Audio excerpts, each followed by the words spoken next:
So Shalom Aleichem. Aleichem Shalom. Now there's a generic one, but even it has gender. Okay. All right. Female? No, male. No, it's male because there's males in the room. If there was only females in the room, it would be Aleichem. Okay, short Hebrew lesson, and we're moving right along. We are studying. Make sure we hang out with men all the time. That way. No, not necessarily. You just have to learn both the male and the female suffixes. You're cheating. I mean, Tony, you're cheating. Just saying that way I only have to learn one set of suffixes. No, you have to learn them all.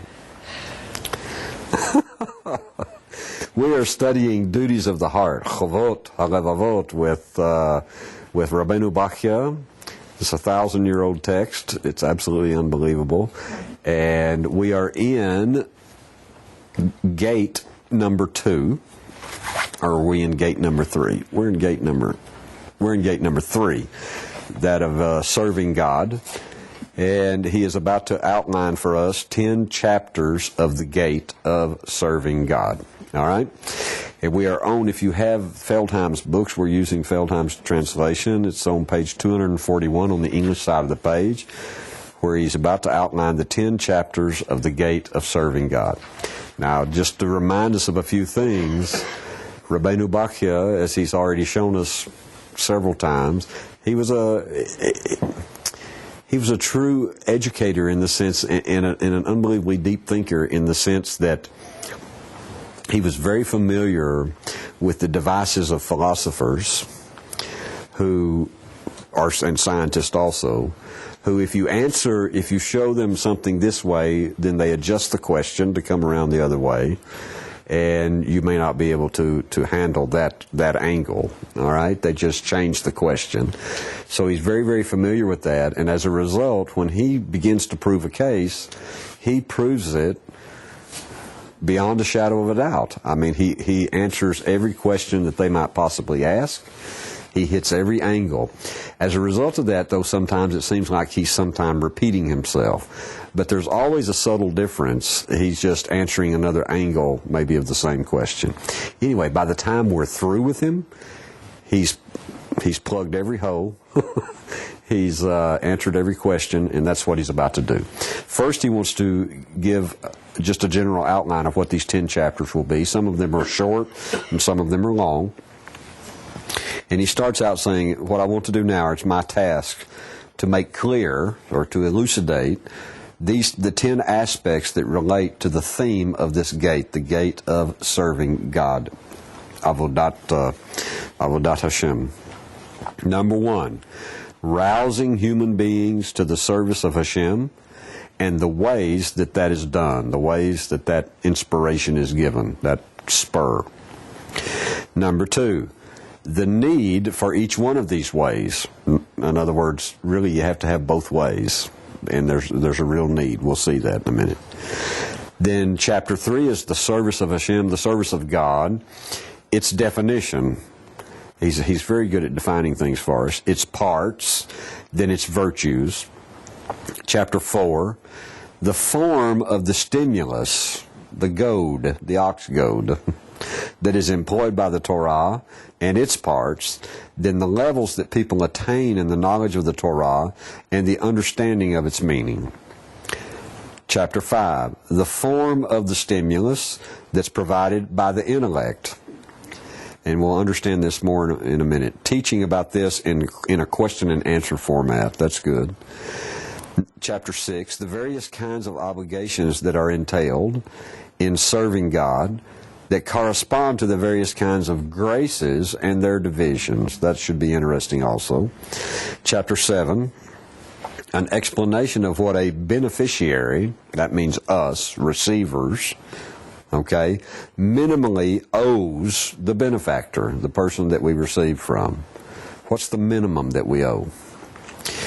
Number 8, the controversy among the wise. Now he means among philosophers, and also even among religious or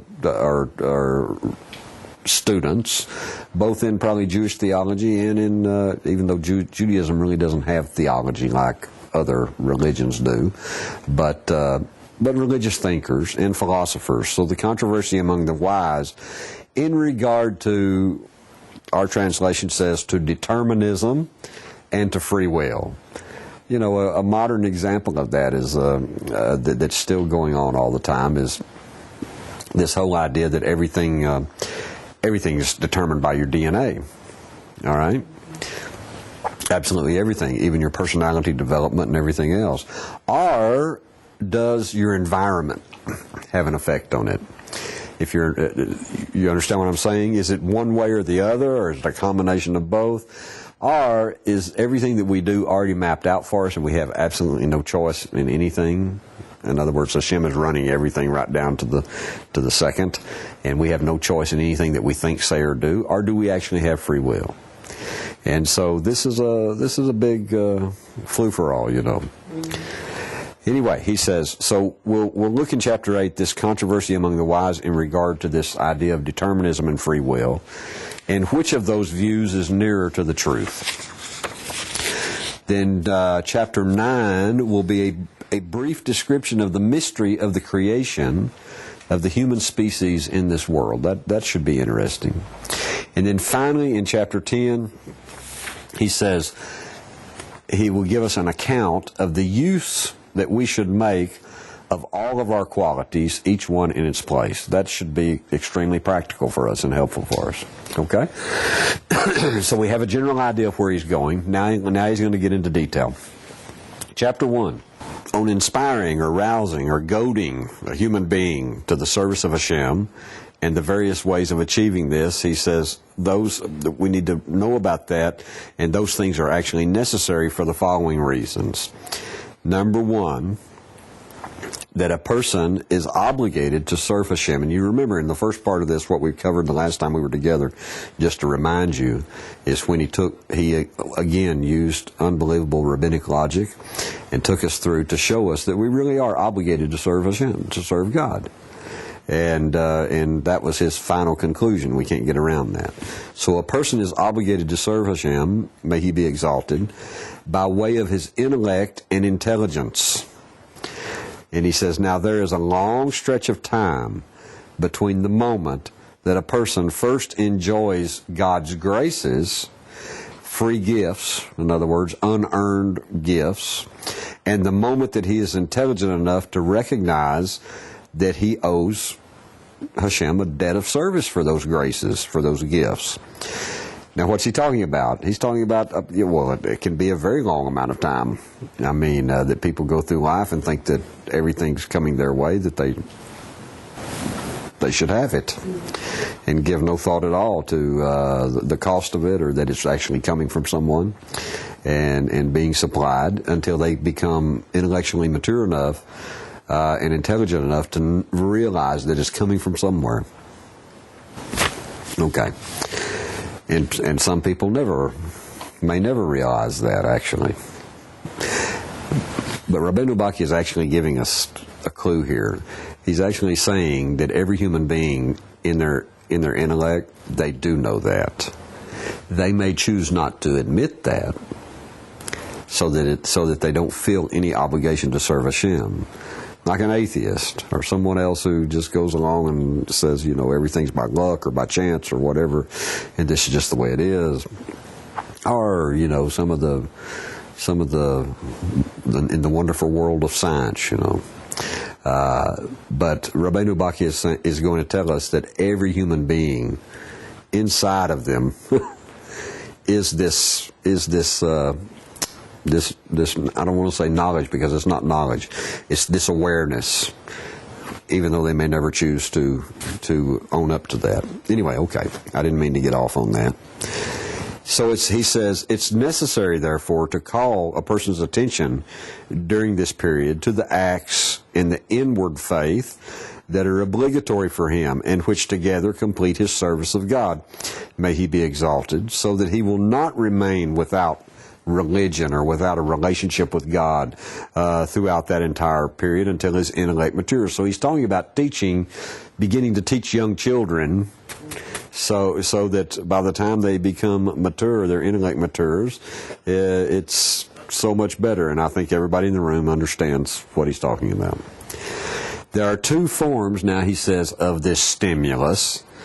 Oh, and this is a good English word to use for his concept. One, this is what I was talking about just a minute ago. One of those stimuluses is embedded in the mind. It is implanted in the consciousness of a human being. It is innate, and it is a natural part of him from the very beginning of his creation. The other stimulus is going to be what? The Torah. Is acquired by way of tradition, by way of the Torah, which was delivered by the prophet, and that's always by Moshe Rabeinu, to mankind, in order to show them the way of service that is owed to the Creator, may He be exalted. Okay, so basically he just told us there are two stimuluses that God uses that are available to Him to use, and available also to us. One is this embedded in the mind, this innate awareness, and the other is the Torah that comes and helps us. Now in chapter 2, he says, we want to say, why do we have to have both these stimuluses? The reason both these forms of stimulus are necessary is as follows. Because the stimulus that's embedded in the mind is deficient from three different aspects, and as a result of that we have to reinforce it with the stimulus that comes from the Torah, that's provided by the Torah. And he's going to explain every one of these aspects. The first one of these is that a human being is created from dissimilar parts. What does that mean? It's from spirit and soul and body. These are not similar. Now, dissimilar parts, which means they have conflicting natural qualities and even antithetical elements. And then he says it, namely his body and soul. The Creator has implanted in his soul certain traits and drives that make him yearn for things which, when made a part of his lifestyle, develop his body and give him strength to populate. Now he's talking about the natural drives that everyone has to populate the earth in order that the race may continue while individuals perish. This quality is the desire for bodily pleasures, which is common to all living creatures that propagate their species. All right. So he's saying that's implanted in human beings just like it's implanted in animals. All right. The Creator, may He be exalted, has also incorporated in man's soul, though, I can't even speak tonight, other qualities and powers. And with these he longs for things which, when he uses them, now he's talking about spiritual things, okay, they bring him to abhor his stay in this world. In other words, he doesn't completely like being here, locked in this body, locked into physical drives, locked, really, literally being in a prison here. Especially when he begins to understand what he really is, he or she really is, which is a soul, which this is not. How do we want to say it? Well, you can get it. While at the same time, I don't want you to forget that this physical world is still connected. But it's physical, so it's not purely spiritual, but it's still connected to the spiritual. But the soul itself is the exact opposite. It doesn't really want to hang around. He says it brings him to abhor his stay in this world and even to desire to take leave of it. He said, and then he says something very interesting here. In Hebrew, the Hebrew translation says, Vehi hachachma, or hachara hashlema. An understanding of things that is complete. I find it interesting language. The reason I do is because I personally think he's making a reference to the highest level of Torah interpretation, the sod level, the inner level, the soul level, because once you get a complete understanding of that, then you realize how much that you're just here on assignment. Since bodily pleasures, he says, come to a man's soul first from earliest childhood, and since his attachment to them is strong from the very beginning, and then he grows accustomed to them, then the desire for sensual pleasure, therefore, overcomes all his other qualities. And even can overcome his intellect, which is innate to man, which is part of the soul. I mean, it's built into the soul. His eyes can become besmeared, he says, and cannot see. And all traces of his noble qualities are lost. And what he's describing is when we're so completely overtaken by our Yetzer Hara, our evil inclination, that we're totally, well, let's put it in the wonderful words of the wonderful words of the Baal HaSulam.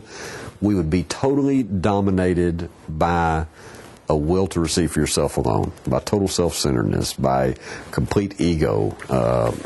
This is what he's talking about.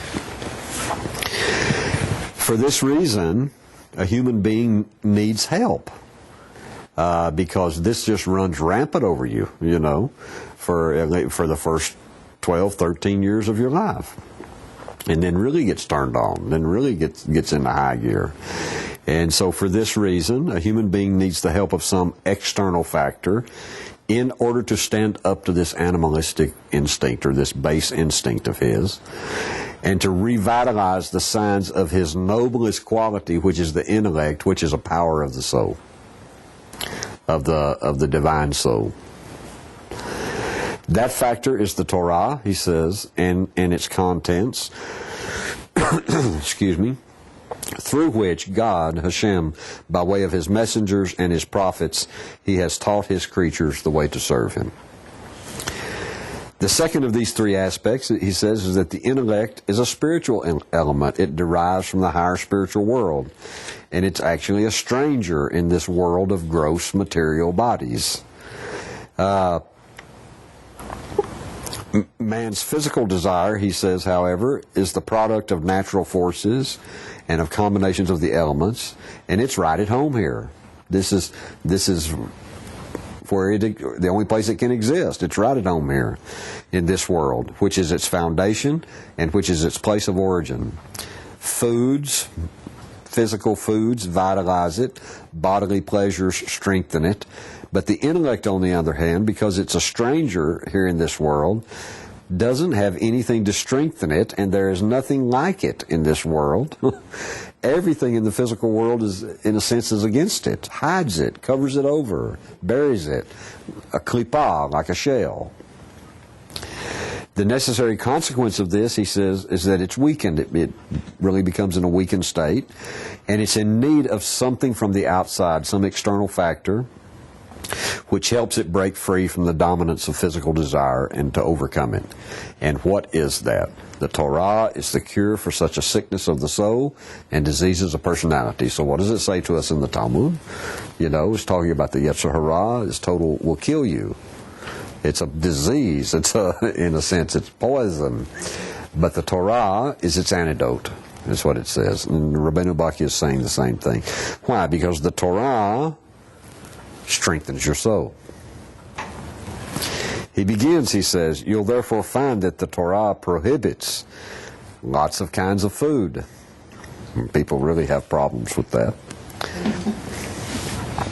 It prohibits certain kinds of clothing.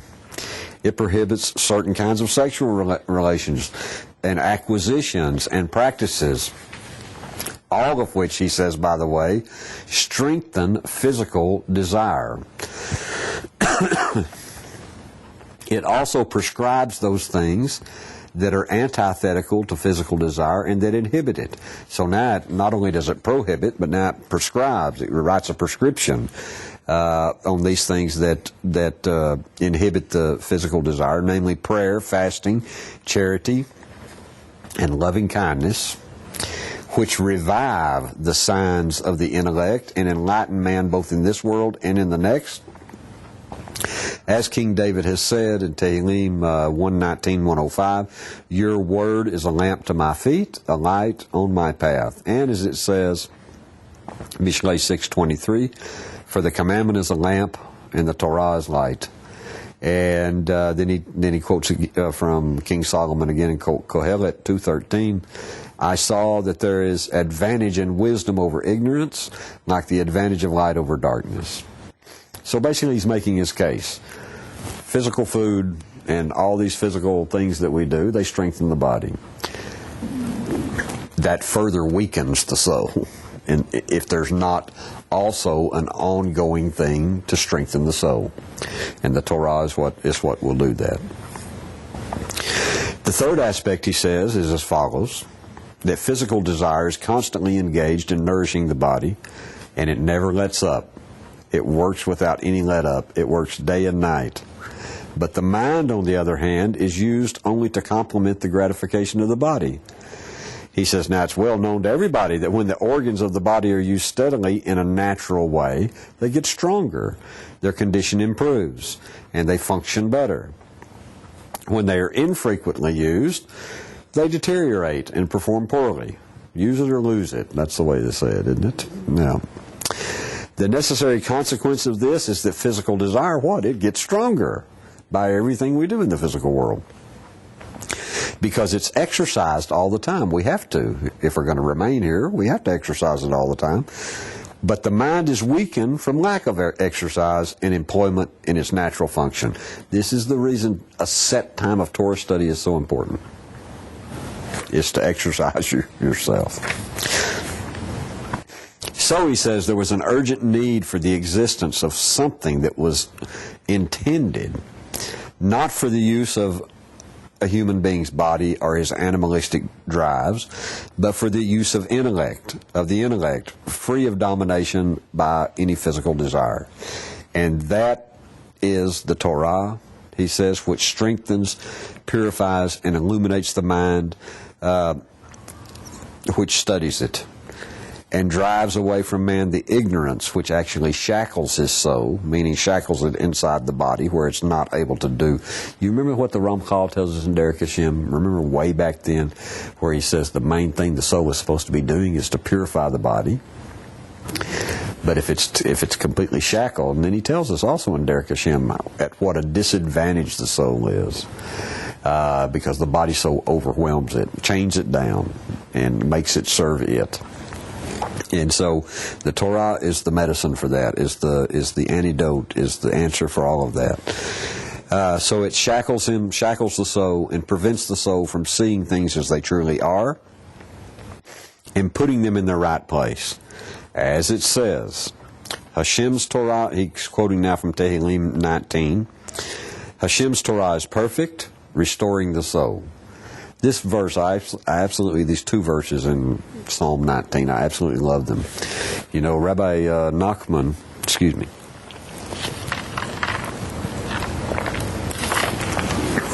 wrote a whole little commentary called Restoring the Soul, based on these verses that are just something else. And if we believe what we're about to read here in Tehillim 19,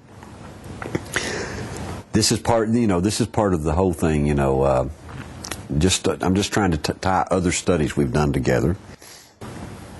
When Rabbi Ashlag, Yehuda Lev Ashlag says in his introductions to Kabbalah, when he's talking about Torah study, and Torah study needs to be done, he says Talmud Torah Lishma, study for the Torah for its own sake. He said, but it's even okay if you don't study for a while, for a few years, study the Torah, even if you're doing it just for what you can get out of it. In other words, you haven't come to that point where you're studying it just to please Hashem. And he says, but even when you're studying not for its own sake, the light that's in the Torah can penetrate you and change you. And but then he makes a little addendum on that. He says, but it's necessary for you to believe that there's light in the Torah and that it can change you. And that's what this is about. Hashem's Torah is perfect, restoring the soul. Hashem's testimony is sure, making wise the simple. Hashem's precepts are just, rejoicing the heart. And Hashem's commandment is pure, enlightening the eyes. Now that's important too, because we're going to see he's going to tie in another verse here in a minute from Psalm 119. God and I open my eyes that I may behold the wonders from your Torah. And tie that in again with Rabbi Ashlag, the Baal HaSulam, who says that at every stage of our growth and development and coming closer to Hashem, we'll come to a point where we have to ask Him, Galinai ve'abita niflaot mitoratecha. Open my eyes, and I will behold the wonders from your Torah. So that needs to be our prayer. I mean, and then study the Torah. And again, the Torah of what we're talking about includes both the written and the oral Torah, the entire Tanakh, all the oral Torah, wonderful books like Rabeinu Bachya. That's what we're doing right now. We're studying Torah. Okay. What follows, he says, from our discussion is the necessity of rousing a human being, of getting a human being's attention and goading him along by way of the Torah, which includes commandments that are called for by the intellect. And then there are those which have their origin in revelation alone, which doesn't mean that we shouldn't search for reasons for the tastes, the tamim, the tastes of the commandments, the taste for them, the reasons behind them. But sometimes we run up against something which we can't figure out. And so that's what he's talking about, because there are commandments which are very, very easy to understand by our intellect, even though we think we've got it, but we don't know it all. And then there are others which have their origin in revelation alone, so we still do them, so that a human being may rise to the service which is incumbent upon him by way of rational demonstration, which he's already done in the first part of this gate, and which is the ultimate purpose for which the human species was created in this world. Now, chapter 3 is quite a long chapter, and how much time do we have, Jeff? About 3? Okay.